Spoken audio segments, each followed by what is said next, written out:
Doctor صاحب یہ فرمائیں کہ بعض فقہا نے لکھا ہے کہ تمام جو صحابہ ہیں وہ حضور صلی اللہ علیہ وآلہ وسلم کے مرید ہیں، لیکن حضرت عمر رضی اللہ تعالیٰ عنہ جو ہیں وہ مراد رسول ہیں۔ تو سر اس کی وضاحت فرمائیں۔ بہت پیارا سوال ہے جی، کمال کے یہ تو حضرت سیدنا فاروق اعظم رضی اللہ تعالیٰ عنہ کی شخصیت کو جو ہے وہ چار چاند لگانے والا سوال ہے، اور وہ حقیقت حضرت فاروق اعظم رضی اللہ تعالیٰ عنہ کو رب تعالیٰ نے بہت کمال عطا فرمایا، اور جو سرکار نے فرمایا کہ جو زمانہ جاہلیت میں امام ہیں یا لیڈر ہیں وہ اسلام میں بھی لیڈر ہے۔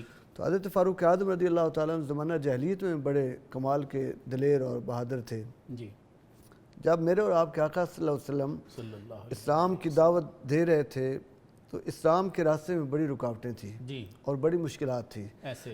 جب سرکار نے لوگوں کے درمیان مکہ کے سارے باسوں کے طرف توجہ دی تو آپ کو دو بندے سامنے نظر آئے، ایک ابو جہل بن ہشام اور ایک حضرت فاروق اعظم رضی اللہ تعالیٰ، عمر بن خطاب رضی اللہ تعالیٰ۔ صحیح۔ آپ نے پھر ابو جہل کا نام بھی شاید عمر ہی تھا۔ جی۔ تو آپ نے پھر اس پہ ایسا دعا فرمائی، جی، اللہم ایدہ باسلام، اللہم اید الاسلام باسلام عمر۔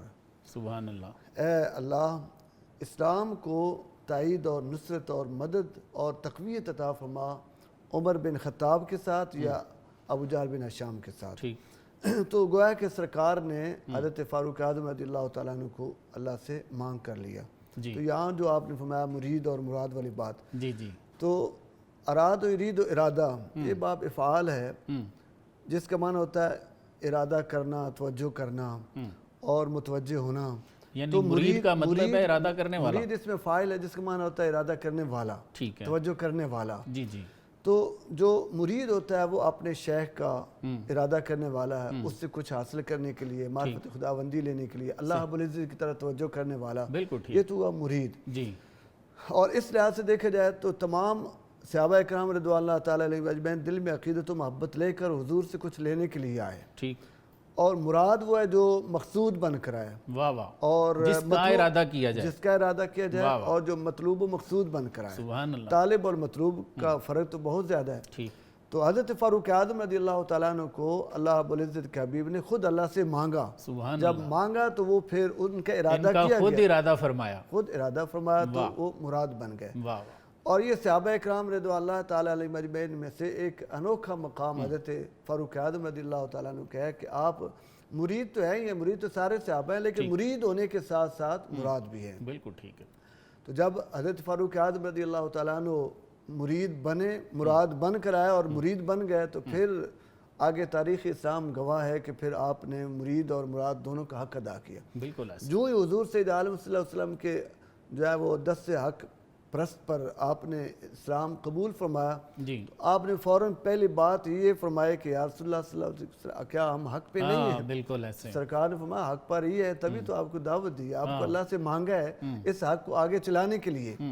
تو تاریخ گواہ ہے کہ دار ارقم میں سرکار موجود تھے، وہیں پہ حضرت فاروق اعظم اسلام لائے، اور یہ تو آپ کے اسلام لانے کا واقعہ جو ایک انوکھا جو ہے اسلام جو ہے وہ ایمان افروز واقعہ ہے۔ تو وہیں پہ جب ایمان لایا تو وہیں پہ آپ نے فرمایا کہ جب ہم حق پہ آئیں تو اٹھیں پھر بیت اللہ میں نماز پڑھیں گے۔ تو سرکار نے 2 ٹولیاں بنائیں، 2 صفیں بنائی، ایک صف کے سامنے حضرت امیر حمزہ رضی اللہ تعالیٰ عنہ اور ایک کے سامنے حضرت فاروق اعظم رضی اللہ۔ اور یہ وہی دن تھا کہ اسی دن سے آپ کا نام پہلے تو عمر بن خطاب تھے، تو اس دن آپ فاروق اعظم بھی بن گئے، حق اور باطل کے درمیان فرق کرنے والے۔ تو اللہ نے ان کے اندر یہ صلاحیت رکھی تھی جن کو حضور سید عالم صلی اللہ علیہ وسلم نے پرکھ لیا، دیکھ لیا اور پھر اللہ سے مانگ کر لیا، اور پھر جب مانگا تو انہوں نے پھر حق ادا کر دیا۔ آج تک عالم اسلام تو ممنون ہے ہی ہے، اور عالم کفر جو ہے وہ بھی اس بات کو مانتا ہے کہ اگر ایک عمر اور ہو جاتا ہے تو اس زمین پر اسلام کے علاوہ اور کوئی مذہب نہ رہتا۔ بالکل ٹھیک، بالکل ٹھیک۔